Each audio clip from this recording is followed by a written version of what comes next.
Hello बच्चों, मैं आकाश कुमार मिश्रा आप सभी का स्वागत करता हूं अपने YouTube चैनल देव फिजिक्स एकेडमी पर। काफ़ी लंबे समय के बाद मैं वीडियो बनाने जा रहा हूं और आज मैं क्लास 12 के फिजिक्स चैप्टर 4 जिसका नाम है मूविंग चार्ज एंड मैग्नेटिज्म से स्टार्ट कर रहा हूं और कोशिश करूंगा कि इसके पहले के जो भी हमारे चैप्टर्स हैं फर्स्ट, सेकंड, थर्ड, उनकी वीडियोज़ भी मैं जल्द ही अपलोड कर दूंगा, तो आप लोग मेरे चैनल पर जाकर के देख सकते हैं। ठीक है, तो जैसा कि मैंने बताया कि मेरे चैप्टर का नाम है मूविंग चार्ज एंड मैग्नेटिज्म, तो जरा सा हम लोग पिछले चैप्टर्स के बारे में अगर बात कर लें। जैसा कि आपने सबसे पहला चैप्टर जो पढ़ा है electric field, electric charge and field, यानी कि वहां पर आपने जो चार्ज के बारे में पढ़ा है, चार्ज हमारा स्टैटिक कंडीशन में था, रेस्ट कंडीशन में था, और रेस्ट कंडीशन में रखे हुए चार्ज की जो भी प्रॉपर्टीज थी, चाहे वो इलेक्ट्रिक फील्ड हो, इलेक्ट्रिक डायपोल हो, डायपोल मोमेंट हो, या फिर गॉस लॉ के बारे में आपने फर्स्ट चैप्टर में पढ़ा। ओवरऑल अगर देखा जाए तो वहां पर चार्ज हमारा रेस्ट कंडीशन में था। फिर आप सेकंड चैप्टर में आए जिसका नाम था इलेक्ट्रिक पोटेंशियल एंड कैपेसिटेंस, तो हाफ चैप्टर में आप लोगों ने पोटेंशियल के बारे में पढ़ा। अगर चार्ज हमारा रेस्ट कंडीशन में है तो उसके पास कितनी पोटेंशियल एनर्जी है उसके बारे में जाना। और सेकंड हाफ चैप्टर में आप लोगों ने ये देखा कि कैपेसिटर कौन सी डिवाइस होती है, कैपेसिटर चार्ज को स्टोर करने का काम करती है, उससे रिलेटेड आपने टॉपिक्स को पढ़ा। लेकिन जैसे ही आप थर्ड चैप्टर पर आए जिसका नाम है करंट इलेक्ट्रिसिटी, आपने उसी स्टैटिक पोजीशन में रखे हुए चार्ज को जैसे ही मूव किया तुरंत वहां पर क्या जनरेट हो गई, इलेक्ट्रिक करंट। और आपने उस चैप्टर के बारे में वहां पर ओम्स लॉ के बारे में जाना, रेजिस्टेंस के बारे में जाना, रेजिस्टेंस किन किन फैक्टर्स पे डिपेंड करता है, रेसिस्टिविटी या फिर स्पेसिफिक रेजिस्टेंस के बारे में आप लोगों ने जाना। अब ये जो फोर्थ नंबर का चैप्टर है जिसका नाम है मूविंग चार्ज एंड मैग्नेटिज्म, तो हम लोग यहां पर उसी थर्ड चैप्टर से रिलेटेड ही, यानी कि जो इलेक्ट्रिक करंट का जो इफेक्ट होता है उसके बारे में हम लोग यहां पर जानेंगे, मैग्नेटिज्म के बारे में। यानी कि जब किसी भी कंडक्टिंग वायर से हम लोग करंट को पास करते हैं तो उस वायर के, कंडक्टिंग वायर के चारों तरफ एक मैग्नेटिक फील्ड प्रोड्यूस होती है, तो हम कहते हैं ये किसका इफेक्ट है, इलेक्ट्रिक करंट का ही तो इफेक्ट है। लेकिन मैं आपसे ये कहना चाह रहा हूं कि अगर आप बेहतर कॉन्सेप्ट चाहते हैं मैग्नेटिज्म का, तो क्लास 10th का जो फोर्थ नंबर का चैप्टर है फिजिक्स में कि magnetic effect of electric current, एक बार आप जरूर उस चैप्टर को रिवाइज कर लीजिए। मैं गारंटी के साथ कहता हूं कि इस चैप्टर के जो बेसिक कॉन्सेप्ट्स हैं आपको वहां से जरूर मिल जाएंगे, अगर आप बेहतर कॉन्सेप्ट चाहते हैं तो। अदरवाइज कोई बात नहीं, आप यहां से भी स्टार्ट कर सकते हैं, लेकिन अच्छा होगा कि आप क्लास 10th के magnetic effect of electric current वाले चैप्टर को एक बार रिवाइज करिए और फिर इस चैप्टर को आप स्टार्ट करिए। ठीक है, तो चलिए आइए जानते हैं इस चैप्टर के बारे में। इस चैप्टर में हमें सिर्फ दो चीजें पढ़नी है, एक है फोर्स और दूसरा है मैग्नेटिक फील्ड। यानी कि जब स्टैटिक पोजीशन में रखे हुए चार्ज को हम किसी भी एक्सटर्नल मैग्नेटिक फील्ड में मूव करेंगे तो उस एक्सटर्नल मैग्नेटिक फील्ड की वजह से चार्ज के ऊपर कितना फोर्स लगता है, हम इसके बारे में पढ़ेंगे। और फिर जो मैग्नेटिक फील्ड है, यानी कि जब किसी भी इलेक्ट्रिक कंडक्टर में हम करंट को फ्लो कराते हैं तो उसके चारों तरफ कॉन्सेंट्रिक फॉर्म में जो मैग्नेटिक फील्ड प्रोड्यूस होगी, हम उसके बारे में इस चैप्टर में पढ़ेंगे। यानी कि ये चैप्टर जो हमारा है मूविंग चार्ज एंड मैग्नेटिज्म, ये इन दो चीजों के सराउंडिंग घूमता रहेगा। फर्स्ट मैंने कहा कि चार्ज के ऊपर लगने वाला फोर्स, और सेकंड मैंने कहा मैग्नेटिक फील्ड। ठीक है, इस चैप्टर में हम लोगों को बहुत ही अच्छे अच्छे टॉपिक्स मिलेंगे, जैसे बायो-सेवर्ट लॉ मिलेगा, एम्पियर सर्कुलर लॉ मिलेगा। फिर हम लोग जो क्लास 10th में गैल्वेनोमीटर पढ़ा है हमने, गैल्वेनोमीटर के बारे में हम लोग पढ़ेंगे। गैल्वेनोमीटर को कैसे एमीटर में कन्वर्ट किया जाता है या फिर वोल्ट मीटर में कैसे कन्वर्ट किया जाता है, इन सभी के बारे में मैं आपको वीडियो के जरिए एक एक करके बताता रहूंगा।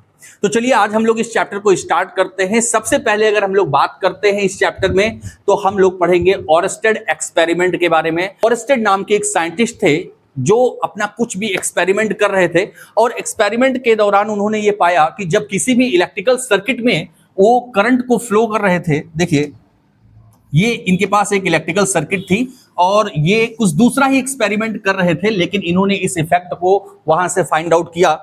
जब ये किसी भी इलेक्ट्रिकल सर्किट में करंट फ्लो कर रहे थे तो इस इलेक्ट्रिकल सर्किट के बगल में एक मैग्नेटिक कंपास रखा हुआ था। यहां पर क्या रखा था, एक मैग्नेटिक कंपास रखा हुआ था। कंपास आपको पता है कि इसमें जो निडल होती है वो किसकी होती है, मैग्नेट की होती है। और जैसे हमारा गैल्वेनोमीटर किसी भी इलेक्ट्रॉनिक डिवाइस में या इलेक्ट्रिकल सर्किट में करंट को सेंस करने का काम करता है, वैसे ही ये जो मैग्नेटिक कंपास होती है वो मैग्नेटिक फील्ड को सेंस करने का काम करती है। तो ये इलेक्ट्रिकल सर्किट के बगल में यहां पर एक कंपास रखा हुआ था। जैसे ही ऑरस्टेड ने यहां पर ये सर्किट कंप्लीट की और करंट जैसे ही इस सर्किट में फ्लो होना स्टार्ट हुआ, इस मैग्नेटिक निडल में क्या आया, डिफ्लेक्शन दिखाई दिया इनको। तो ये तो चौंक गए कि अरे भाई मैं तो करंट इसमें फ्लो कर रहा हूं, ये मैग्नेटिक कंपास में यहां पर कैसे डिफ्लेक्शन दिखाई दे रहा है। लेकिन फिर इन्होंने क्या किया, ये जो टर्मिनल्स थे इसको चेंज कर दिया, यानी कि करंट की जो डायरेक्शन थी इन्होंने अपोजिट कर दी, और जब करंट की डायरेक्शन इन्होंने अपोजिट किया तो भी देखा कि यहां पर जो कंपास है उसकी निडल में डिफ्लेक्शन शो हुआ, लेकिन इस बार जो डिफ्लेक्शन था वो अपोजिट डायरेक्शन में था।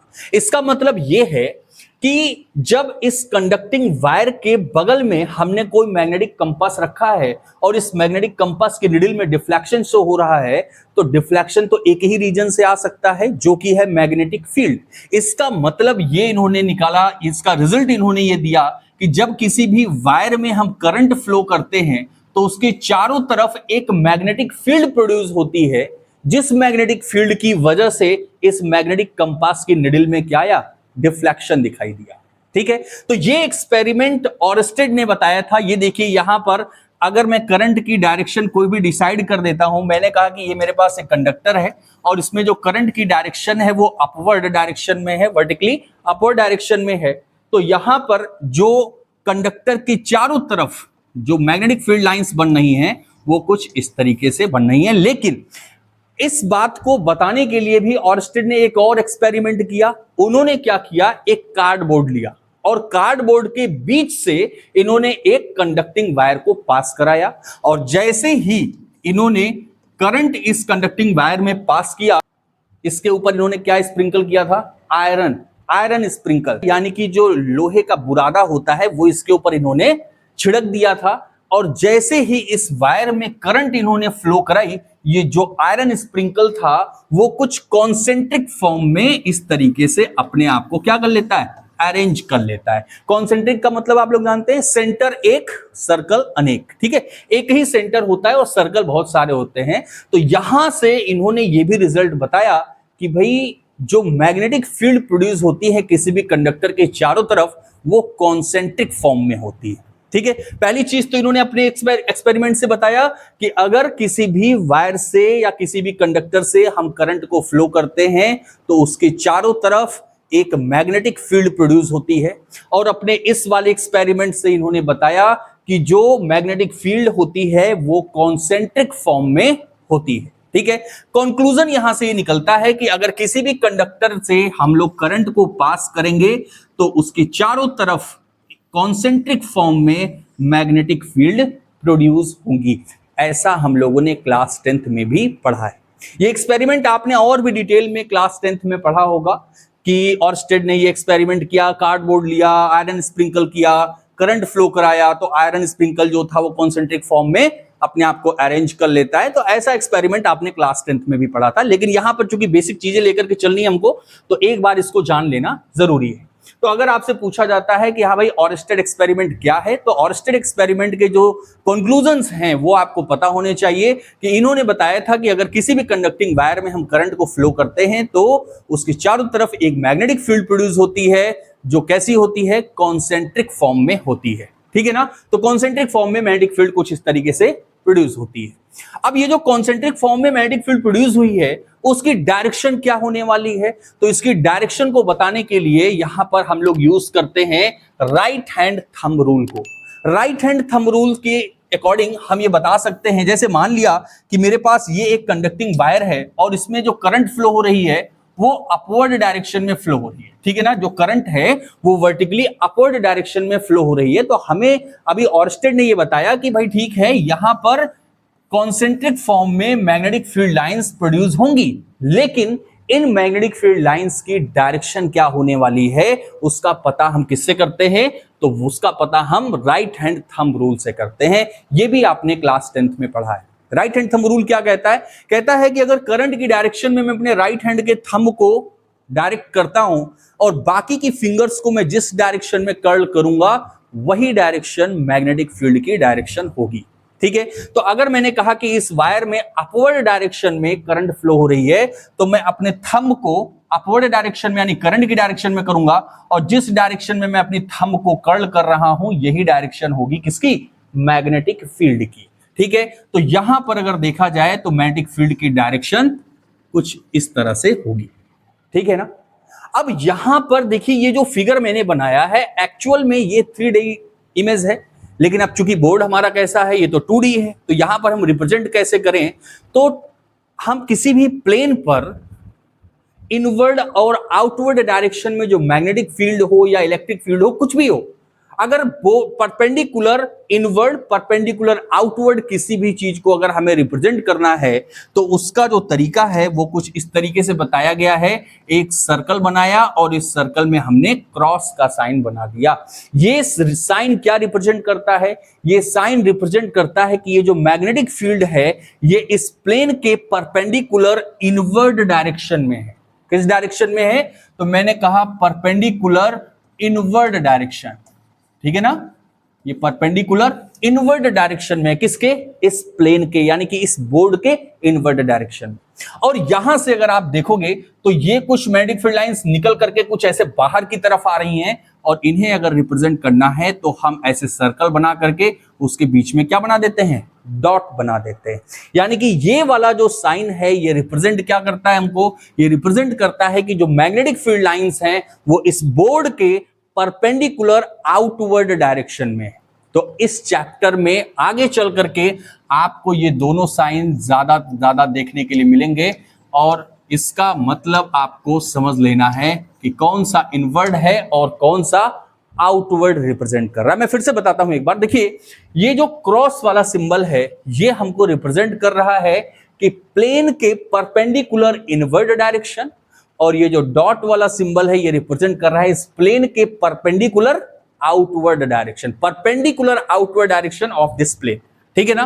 तो यहां से देखा गया कि जो मैग्नेटिक फील्ड की डायरेक्शन है, अगर किसी भी वायर में या किसी भी कंडक्टिंग वायर में अगर करंट फ्लो हो रही है अपवर्ड डायरेक्शन में, तो इन्होंने देखा कि इस वाले पॉइंट पर इनवर्ड डायरेक्शन में मैग्नेटिक फील्ड है और इस वाले पॉइंट पर आउटवर्ड डायरेक्शन में, ठीक है ना।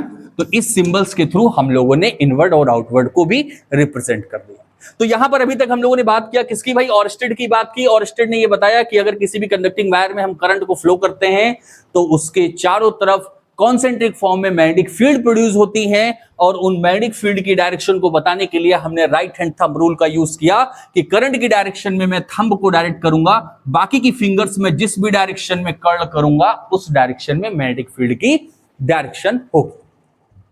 अब अगर यहां पर मैं आपसे पूछता हूं, देखिए अगर मैं आपसे कहूं कि मेरे पास यहां पर ये सिंबल बना हुआ है डॉट, ठीक है, और ये रिप्रेजेंट कर रहा है किसको? करंट को। ये किसको रिप्रेजेंट कर रहा है? करंट को अगर रिप्रेजेंट कर रहा है तो इस डॉट सिंबल को मैं देख करके क्या कहूंगा कि जो करंट की डायरेक्शन है ये करंट की डायरेक्शन को रिप्रेजेंट कर रहा है। करंट की जो डायरेक्शन है वो परपेंडिकुलर आउटवर्ड डायरेक्शन है, इस प्लेन के परपेंडिकुलर आउटवर्ड डायरेक्शन में है। तो जरा बताइए कि मैग्नेटिक फील्ड की डायरेक्शन क्या होने वाली है। तो कैसे बताएंगे हम लोग? यहां पर लेफ्ट हैंड थंब रूल का, sorry right hand thumb rule का यूज करेंगे कि करंट की डायरेक्शन किधर है भाई? बाहर की तरफ, यानी परपेंडिकुलर आउटवर्ड डायरेक्शन में। तो मैं अपने थंब को परपेंडिकुलर आउटवर्ड डायरेक्शन में डायरेक्ट करूंगा, और बाकी की जो 4 फिंगर्स हैं इनको मैं कुछ इस डायरेक्शन में अगर कर्ल करूंगा तो जो हमारी डायरेक्शन बनेगी वो कैसी होगी? वो कुछ इस तरह से होगी, यानी कि एंटी क्लॉकवाइज होगी। कैसी होगी? Anti clockwise. अगर करंट की डायरेक्शन किधर हो? Perpendicular outward. लेकिन अगर यहीं पर मैं कहता हूं कि कुछ इस तरीके से हमको साइन दिया गया, यानी कि करंट की डायरेक्शन को कुछ इस तरीके से रिप्रेजेंट किया गया, और फिर हमसे मैग्नेटिक फील्ड की डायरेक्शन पूछी गई, तो ये जो क्रॉस वाला साइन है वो हमको क्या रिप्रेजेंट करता है कि करंट की जो डायरेक्शन है वो परपेंडिकुलर इनवर्ड डायरेक्शन में है, perpendicular inward to the plane of this board, यानी इस बोर्ड के परपेंडिकुलर इनवर्ड डायरेक्शन में है। किसकी डायरेक्शन? करंट की डायरेक्शन। तो अगर मैग्नेटिक फील्ड की डायरेक्शन हमको बतानी है तो मैं क्या करूंगा भाई? राइट हैंड थंब रूल का यूज करूंगा। इस थंब को मैं इनसाइड इस डायरेक्शन में डायरेक्ट करूंगा और अपनी फिंगर्स को कुछ इस डायरेक्शन में कर्ल करूंगा, यानी कि जो मैग्नेटिक फील्ड की डायरेक्शन बन करके आएगी वो कैसी होगी? वो कुछ इस डायरेक्शन में होगी, यानी कि क्लॉकवाइज। देखिए ये जो दोनों रिजल्ट है आपके पास ये बहुत ही इंपॉर्टेंट है। मैंने कहा ये कैसा है? तो भाई एंटी क्लॉक वाइज है ये, और जब इनवर्ड डायरेक्शन में होता है तो कैसा होता है? तो ये होता है क्लॉकवाइज, ठीक है। ये दोनों पॉइंट्स आपको याद रखने हैं कि अगर करंट की डायरेक्शन प्लेन के परपेंडिकुलर आउटवर्ड डायरेक्शन में है तो मैग्नेटिक फील्ड की डायरेक्शन एंटी क्लॉकवाइज, और अगर करंट की डायरेक्शन प्लेन के परपेंडिकुलर इनवर्ड डायरेक्शन में है तो जो मैग्नेटिक फील्ड की डायरेक्शन है वो क्लॉकवाइज, क्योंकि इसका यूज आगे चल करके जब हम सोलेनॉइड पढ़ेंगे तो वहां पर भी करेंगे, बायो-सेवर्ट लॉ का जो एप्लीकेशन पढ़ेंगे वहां पर भी करेंगे। तो इन चीजों को आपको दिमाग में रखना है, ये छोटे छोटे पॉइंट्स हैं, ठीक है, जो आगे चल करके हमारा कॉन्सेप्ट बिल्डअप करेंगे। डन। अच्छा, अगर मान लिया जाए, जैसे भी मैंने सोलेनॉइड की बात की, मैंने कहा कि मेरे पास एक सोलेनॉइड है, देखो कुछ इस तरीके से यहां पर, और इसमें जो मैंने करंट फ्लो कराया है, करंट की डायरेक्शन ये है, ठीक है, ये भी चीज आपको ध्यान रखनी है, करंट की डायरेक्शन इस डायरेक्शन में है, ठीक है। अब यहां पर जो मैग्नेटिक फील्ड प्रोड्यूस होगी उसकी डायरेक्शन मुझे फाइंड करनी है, लेकिन एक बात का आपको और ध्यान रखना है कि जो ऑब्जर्व मैं कर रहा हूं किस डायरेक्शन से, किस पॉइंट से कर रहा हूं ऑब्जर्व, ये भी हमको ध्यान रखना है। अब देखिए यहां पर ऑब्जर्वर हमारा बैठा है, यानी कि इस डायरेक्शन में ऑब्जर्वर बैठा है, करंट की डायरेक्शन ऑब्जर्वर की डायरेक्शन में है, तो मैग्नेटिक फील्ड की डायरेक्शन अगर यहां से देखी जाए, थंब को मैं इस डायरेक्शन में डायरेक्ट करूंगा और बाकी फिंगर्स को कुछ इस तरीके से रोल करूंगा, तो आप देख पा रहे होंगे कि जो मैग्नेटिक फील्ड की डायरेक्शन है वो कैसी है, एंटी क्लॉकवाइज है। तो ऐसे देखिए, ऐसे एंटी क्लॉकवाइज है, लेकिन अगर इसी जगह पर मैं ऑब्जर्वर को यहां पर इस पॉइंट पर लोकेट कर दूं और फिर भी करंट की डायरेक्शन यही रहे, तो जरा बताइए अब यहां से जो ऑब्जर्वर ऑब्जर्व कर रहा है इस पॉइंट से, तो मैग्नेटिक फील्ड की डायरेक्शन कैसी होगी, कैसी होगी, क्लॉकवाइज। इस पॉइंट से एंटी क्लॉकवाइज, इस पॉइंट से क्लॉकवाइज। क्यों? क्योंकि करंट की डायरेक्शन चेंज हो रही है, और करंट की डायरेक्शन अगर चेंज होगी तो मैग्नेटिक फील्ड की डायरेक्शन भी चेंज होगी। ठीक है ना, इतना पक्का है ना, क्लियर है? आगे चलें, देखिए तो अभी तक हम लोगों ने क्या देखा, हम लोगों ने ऑर्स्टेड एक्सपेरिमेंट के बारे में जाना, इन्होंने क्या कंक्लूजन दिया, फिर हमने ये देखा कि जो मैग्नेटिक फील्ड की डायरेक्शन है वो हम लोग किस तरीके से पता करेंगे, inward, outward, anti clockwise, clockwise. चलिए आगे चलते हैं। नेक्स्ट टॉपिक जो हम लोगों का है, force on a moving charge in magnetic field, यानी कि हम किसी भी चार्ज को किसी एक्सटर्नल मैग्नेटिक फील्ड में मूव कराएंगे और एक्सटर्नल मैग्नेटिक फील्ड की वजह से उस चार्ज के ऊपर कितना फोर्स लगेगा हम ये कैलकुलेट करेंगे, और ये जो फॉर्मूला हमारे पास आएगा या ये जो फोर्स हमारे पास आएगा इसका भी यूज हम आगे करेंगे, तो इसको बहुत ही ध्यान से आप समझिएगा। ठीक है, चलिए आइए देखते हैं। मैंने कहा यहां पर हमारे पास 3 एक्सिस हैं। अच्छा, थोड़ा सा हम लोग जो बाय डिफॉल्ट कंसीडर करते हैं, ये हमारी है एक्स एक्सिस, ये हमारी है वाई एक्सिस। ठीक है, वैसे तो कोई भी ले सकते हैं एक्स वाई जेड, लेकिन जो बाय डिफॉल्ट हम लोग कंसीडर करते हैं ये हमारी Z axis, X axis, Y axis, Z axis. अब अगर मैं कहूं कि जो एक्सटर्नल मैग्नेटिक फील्ड है वो किस डायरेक्शन में है भाई, तो वो है हमारी एक्स एक्सिस के अलोंग। ठीक है, और जो यहां पर जेड एक्सिस है वो इस प्लेन के या बोर्ड के परपेंडिकुलर आउटवर्ड डायरेक्शन में। डन। अब मैंने ऐसा माना कि जो हमारे पास चार्ज है, मैंने कहा कि मेरे पास एक पॉजिटिव चार्ज है, ठीक है, क्यू चार्ज है हमारे पास, और मैं इसको v वेलोसिटी के साथ और x एक्सिस से थीटा एंगल पर मैं v वेलोसिटी के साथ इसको मूव करा रहा हूं, किसमें, एक्स जेड प्लेन में। मैंने क्या कहा, देखिए जरा ध्यान से इस चीज को समझिएगा। मैंने कहा ये हमारे पास क्या है, एक्स एक्सिस, ये है हमारे पास जेड एक्सिस, और मैं चार्ज को मूव कहां करा रहा हूं, इस डायरेक्शन में। तो अगर मैं बात करूं कि किस प्लेन में हमारा चार्ज मूव कर रहा है, तो जेड और एक्स प्लेन में हमारा चार्ज मूव कर रहा है। एक्स जेड प्लेन में हमारा चार्ज इस डायरेक्शन में v वेलोसिटी के साथ और x एक्सिस के साथ थीटा एंगल पर मूव कर रहा है। तो ये जो मूव कर रहा है चार्ज, इस पर इस एक्सटर्नल मैग्नेटिक फील्ड की वजह से कितना फोर्स लगेगा, यही हमें कैलकुलेट करना है। तो अगर मैं आपसे कहूं कि ये जो फोर्स है ये किन किन फैक्टर्स पे डिपेंड करता है, सबसे पहले उस पर बात करें, तो सबसे पहले पॉइंट हमारे पास है कि जो फोर्स है ये डायरेक्टली प्रोपोर्शनल होगा किसके, चार्ज। यानी कि यहां पर ये जो चार्ज हमने कंसीडर किया है, जितना ज्यादा मैग्नीट्यूड इस चार्ज का होगा उतना ही ज्यादा फोर्स इस चार्ज के ऊपर एक्सटर्नल मैग्नेटिक फील्ड की वजह से लगेगा। क्यों? क्योंकि हमको पता है कि जब ये चार्ज मूव करेगा तो उससे क्या जनरेट होगी, करंट जनरेट होगी, और हमें पता है कि जो करंट होती है वो Q/T होती है, ऐसा हमने पढ़ा है। चार्ज के फ्लो होने की जो रेट है वही क्या है, हमारी करंट है। यानी कि जितने ज्यादा अमाउंट का चार्ज होगा उतनी ही ज्यादा करंट होगी, और जितनी ज्यादा करंट होगी यानी कि जितनी ज्यादा करंट होगी उतनी ही ज्यादा मैग्नेटिक फील्ड का फोर्स इसके ऊपर लगेगा। ठीक है ना। तो इस वजह से मैंने कहा कि force is directly proportional to the charge. Second point पर आते हैं कि किस फैक्टर पर डिपेंड करता है।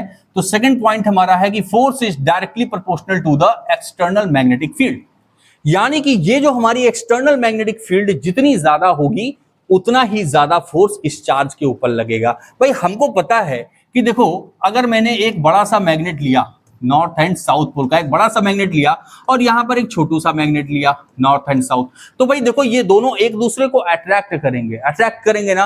अब जितना ज्यादा ये मैग्नेट बड़ा होगा या जितना ज्यादा इसकी मैग्नेटिक फील्ड होगी उतना ही ज्यादा इस वाले मैग्नेट के ऊपर ये फोर्स अप्लाई करेगा। ये भी इतना छोटा सा हो जाएगा, तो जाहिर सी बात है कि ज्यादा मैग्नेटिक फील्ड प्रोड्यूस ही नहीं कर पाएगा, और ज्यादा मैग्नेटिक फील्ड अगर प्रोड्यूस नहीं करेगा तो ज्यादा फोर्स भी नहीं लगाएगा। तो सिंपल सी बात है कि अगर एक्सटर्नल मैग्नेटिक फील्ड ज्यादा होगी तो फोर्स भी ज्यादा लगेगा, अगर एक्सटर्नल मैग्नेटिक फील्ड कम होगी तो फोर्स भी कम होगा। ठीक है। अच्छा, फिर आ जाते हैं हम लोग कि जो फोर्स है वो डायरेक्टली प्रोपोर्शनल होता है v sin थीटा के। अब ये वाला पॉइंट हमको जरा समझना जरूरी है कि ये v sin थीटा मैंने कैसे कह दिया। देखिए यहां पर जब मैंने कहा कि ये हमारी x एक्सिस है, ये हमारी z एक्सिस है, और जो हमारा चार्ज है वो एक्स जेड प्लेन में कुछ इस डायरेक्शन में मूव कर रहा है, तो यहां पर मैं क्या कहूं कि किस कंपोनेंट की, यानी कि जो वेलोसिटी है, वेक्टर क्वांटिटी है, अगर मैं इस वेलोसिटी को दो कंपोनेंट में स्प्लिट करूं, यानी कि ये थीटा एंगल लगा हुआ है, ये कौन सा होगा, v cos थीटा, क्या होगा, ये होगा v cos थीटा, और जो z एक्सिस वाला कंपोनेंट होगा वो क्या होगा, v sin थीटा।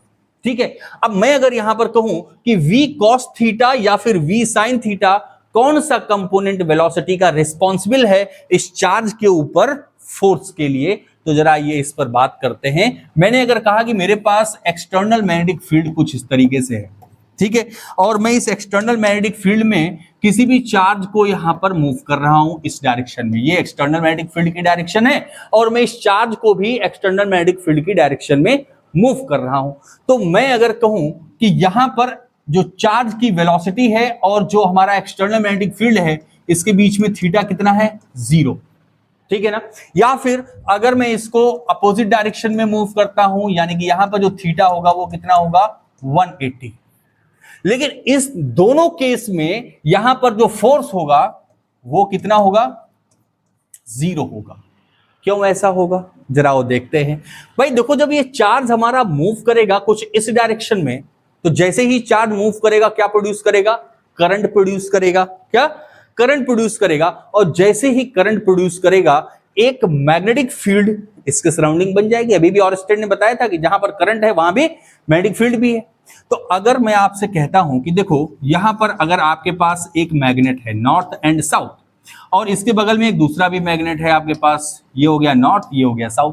भाई देखो यहां पर जो मैग्नेटिक फील्ड लाइंस होंगी वो कुछ इस तरीके से होंगी, निकल रही होंगी, और यहां पर भी जो मैग्नेटिक फील्ड लाइंस होंगी वो भी कुछ इस तरीके से आ रही होंगी। यानी कि दोनों मैग्नेट्स की जो मैग्नेटिक फील्ड लाइंस हैं वो एक दूसरे से इंटरैक्ट कर रही हैं, जिसकी वजह से इनके बीच में फोर्स ऑफ अट्रैक्शन या फिर रिपल्सन, जो भी टाइप का फोर्स है वो इनके बीच में अप्लाई हो रहा है। लेकिन अगर मैं यहां पर एक दूसरा मैग्नेट रख देता हूं कुछ इस तरीके से, मैंने कहा ये नॉर्थ है ये साउथ है, ठीक है, तो भाई देखो इस वाले मैग्नेट की मैग्नेटिक फील्ड लाइंस तो इस डायरेक्शन में है, यहां पर है, और इस वाले मैग्नेट की मैग्नेटिक फील्ड लाइंस कुछ इस तरीके से होंगी। क्या दोनों मैग्नेट्स की मैग्नेटिक फील्ड लाइंस एक दूसरे के साथ इंटरैक्ट कर रही हैं क्या, तो ये दोनों मैग्नेटिक फील्ड लाइंस एक दूसरे से इंटरैक्ट ही नहीं कर रही हैं। अगर दोनों एक दूसरे से इंटरैक्ट नहीं करेंगी तो इसका मतलब कि ये फोर्स भी अप्लाई नहीं करेंगे। डन। अब चलो जरा इसको यहां पर हम लोग अप्लाई करके देखते हैं। देखो मैंने कहा चार्ज इस डायरेक्शन में मूव कर रहा है तो करंट भी इसी डायरेक्शन में प्रोड्यूस होगा, और करंट अगर इस डायरेक्शन में प्रोड्यूस हो रहा है तो कुछ इस तरीके से क्लॉकवाइज या एंटी क्लॉकवाइज हमारी मैग्नेटिक फील्ड प्रोड्यूस होगी, यानी कि कुछ ऐसे। ठीक है। अब आप देखो कि जो एक्सटर्नल मैग्नेटिक फील्ड है उसकी डायरेक्शन ये है, और जो प्रोड्यूस हुई मैग्नेटिक फील्ड है उसकी डायरेक्शन वर्टिकली है, यानी कि परपेंडिकुलर है। तो क्या यहां पर कोई इंटरैक्शन इन दोनों मैग्नेटिक फील्ड के बीच में होगा, कोई इंटरैक्शन नहीं होगा। इस वजह से मैंने कहा कि जो फोर्स होगा वो कितना होगा, 0 होगा। लेकिन अगर इसी चार्ज को मैं किस डायरेक्शन में मूव करता हूं, अगर मैं इसको इसी चार्ज को कुछ इस डायरेक्शन में मूव करूं या कुछ इस डायरेक्शन में, यानी कि मैं कहूं कि चार्ज की जो वेलोसिटी है और जो एक्सटर्नल मैग्नेटिक फील्ड है, इनके बीच का एंगल कितना हो, 90 डिग्री हो। कितना हो, 90 डिग्री होगा। तब यहां से जो देखिए मैग्नेटिक फील्ड प्रोड्यूस होगी वो कैसी होगी, वो ऐसे कुछ इस तरह से होगी। ठीक है ना। तो यहां देखिए जो प्रोड्यूस हुई मैग्नेटिक फील्ड है और जो एक्सटर्नल मैग्नेटिक फील्ड है, अब यहां पर एक दूसरे के साथ इंटरेक्ट करेंगी और एक दूसरे के ऊपर फोर्स अप्लाई करेंगे। ठीक है ना। इसका मतलब यह है कि जो वेलोसिटी का कंपोनेंट एक्सटर्नल मैग्नेटिक फील्ड के परपेंडिकुलर वाला है, वही वाला वेलोसिटी का कंपोनेंट रिस्पॉन्सिबल है इस चार्ज के ऊपर लगने वाले फोर्स के लिए। तो यहां पर देखिए, अगर मैं v cos थीटा की बात करूं तो जिस डायरेक्शन में v cos थीटा है एक्स एक्सिस के लॉन्ग, इसी एक्सिस के लॉन्ग हमारी एक्सटर्नल मैग्नेटिक फील्ड भी है। तो इसका मतलब ये वाला कंपोनेंट तो रिस्पॉन्सिबल नहीं होगा। लेकिन अगर मैं जेड एक्सिस के लॉन्ग वाले कंपोनेंट यानी कि v sin थीटा को देखता हूं, तो यहां पर देखिए मैग्नेटिक फील्ड हमारी एक्स एक्सिस के लॉन्ग है और यहां पर v sin थीटा किस एक्सिस के लॉन्ग है, जेड एक्सिस के लॉन्ग है। इसका मतलब कि जेड एक्सिस के लॉन्ग वाला कंपोनेंट v sin थीटा जो है, ये रिस्पॉन्सिबल है किसके लिए, इस चार्ज के ऊपर लगने वाले फोर्स के लिए। बात समझ में आई। चलिए, अगर इन तीनों पॉइंट्स को अगर मैं सिंप्लीफाई करूं तो ये होगा Q B V sine theta. ठीक है। अगर यहां पर प्रोपोर्शनैलिटी सिंबल को रिमूव करते हैं तो यहां पर एक कांस्टेंट टर्म हमको इंट्रोड्यूस करना होगा और यहां पर जो कांस्टेंट है उस कांस्टेंट की जो वैल्यू है वो 1 होती है, इसलिए उसे लिखने की जरूरत नहीं है। तो यहां पर जो फाइनल इक्वेशन बनेगा वो होगा Q V B sine theta, Q V B sine theta. अब यहां पर मैंने देखिए क्या लिखा है, क्यू वी बी, यानी कि बी को मैंने बाद में लिखा है, वी को पहले लिखा है। आपको भी ऐसा करना है कि जो मैग्नेटिक फील्ड है उसको हमेशा लास्ट वाले टर्म पे ले जाकर के लिखना है। ठीक है ना। तो यहां पर जो हमारे पास इस चार्ज के ऊपर लगने वाला जो फोर्स आया वो कितना आ गया, वो आ गया Q V B sine theta. आपको ये फॉर्मूला एकदम ध्यान में रखना है क्योंकि इसका यूज हम लोग आगे भी करेंगे। अब यहां पर देखिए जो फोर्स है, फोर्स कैसी क्वांटिटी होती है भाई, फोर्स हमारी एक वेक्टर क्वांटिटी है। तो यानी कि इसको भी हम लोग वेक्टर फॉर्म में लिख सकते हैं। देखिए यहां पर साइन थीटा लिखा हुआ है, साइन थीटा किस प्रोडक्ट को रिप्रेजेंट करता है, क्रॉस प्रोडक्ट को रिप्रेजेंट करता है। अगर मैं इसको वेक्टर फॉर्म में लिखूंगा तो ये होगा F vector Q V cross B. यहां वेलोसिटी भी हमारी वेक्टर क्वांटिटी है और जो हमारा मैग्नेटिक फील्ड है वो भी कैसी क्वांटिटी है, वेक्टर क्वांटिटी है। तो वेक्टर फॉर्म को हम लोग कुछ इस तरीके से रिप्रेजेंट करते हैं, क्यू वी क्रॉस बी। ठीक है। अच्छा, अब यहां पर तो हमने क्या लाया, मैग्नीट्यूड लाया कि इस मूविंग चार्ज के ऊपर कितना मैग्नीट्यूड का फोर्स लग रहा है। तो हमने कहा भैया वो Q V B sine theta का मैग्नीट्यूड है। लेकिन चूंकि फोर्स हमारी एक वेक्टर क्वांटिटी है, इसलिए हमें इसकी डायरेक्शन भी चाहिए कि जो लगने वाला फोर्स है उसकी डायरेक्शन क्या होगी। तो देखिए ये चीज ध्यान रखिएगा, आपको बताया भी गया होगा क्लास 11th में कि अगर हमारे पास दो वेक्टर्स हैं और हम उनका क्रॉस प्रोडक्ट कर रहे हैं और हमको एक वेक्टर क्वांटिटी ही मिलेगी, उसकी डायरेक्शन पता करने के लिए देखिए जो फर्स्ट वेक्टर है हमारा, जो हमारा फर्स्ट वेक्टर है, उस वेक्टर की डायरेक्शन में हम अपनी फिंगर्स को स्ट्रेच करते हैं, राइट हैंड की फिंगर्स को हम फर्स्ट वेक्टर की डायरेक्शन में स्ट्रेच करते हैं और इसको सेकंड वेक्टर की डायरेक्शन में क्या करते हैं, कर्ल करते हैं। अगर मैं फर्स्ट वेक्टर की डायरेक्शन में अपनी फिंगर्स को स्ट्रेच करूं और सेकंड वेक्टर की डायरेक्शन में कर्ल करता हूं तो हमारा थंब जिस भी डायरेक्शन में होगा उस डायरेक्शन में ये फोर्स अप्लाई हो रहा होगा। तो आइए जरा यहां पर देखते हैं। तो फर्स्ट वेक्टर हमारे पास क्या है, v। तो v किस एक्सिस के लॉन्ग है, किधर है भाई v, तो v x और z प्लेन में कुछ इस डायरेक्शन में है और b किस एक्सिस के लॉन्ग है, यानी सेकंड वेक्टर, तो वो है x एक्सिस के लॉन्ग। तो आप देखिए मैं अपनी फिंगर्स को किस डायरेक्शन में स्ट्रेच कर रहा हूं, v की डायरेक्शन से किधर ले जा रहा हूं, तो मैं b की तरफ ले जा रहा हूं। देखिए v इस डायरेक्शन में है यानी x और z प्लेन के बीचों बीच में जा रहा है और b किधर है, x एक्सिस के लॉन्ग है, यानी कि यहां से मैं इसको b की तरफ अगर ले जाऊंगा तो थंब हमारा किस डायरेक्शन में, अपवर्ड डायरेक्शन में है। यानी कि जो फोर्स की डायरेक्शन होने वाली है वो परपेंडिकुलर अपवर्ड डायरेक्शन में होगी। फोर्स की डायरेक्शन किधर होगी, परपेंडिकुलर अपवर्ड डायरेक्शन में। लेकिन या फिर ये कहें कि वाई एक्सिस के अलोंग फोर्स की डायरेक्शन होगी, फोर्स की डायरेक्शन वाई एक्सिस के अलोंग। अगर मान लिया जाए कि यहां पर जो मैंने ये पॉजिटिव चार्ज कंसीडर किया था, अगर ये निगेटिव चार्ज होता, अगर ये निगेटिव चार्ज होता तो क्या होता?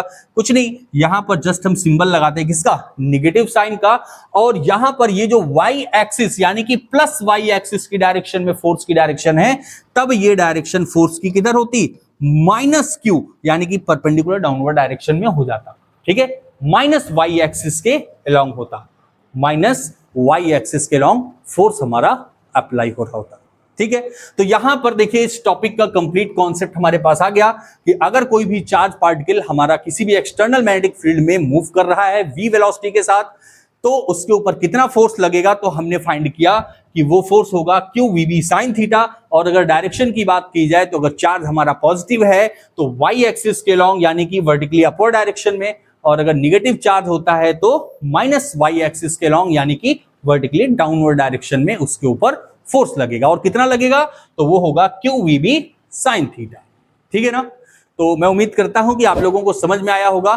जल्दी ही हम लोग मिलेंगे अपने नेक्स्ट वीडियो में, तब तक के लिए थैंक यू वेरी मच।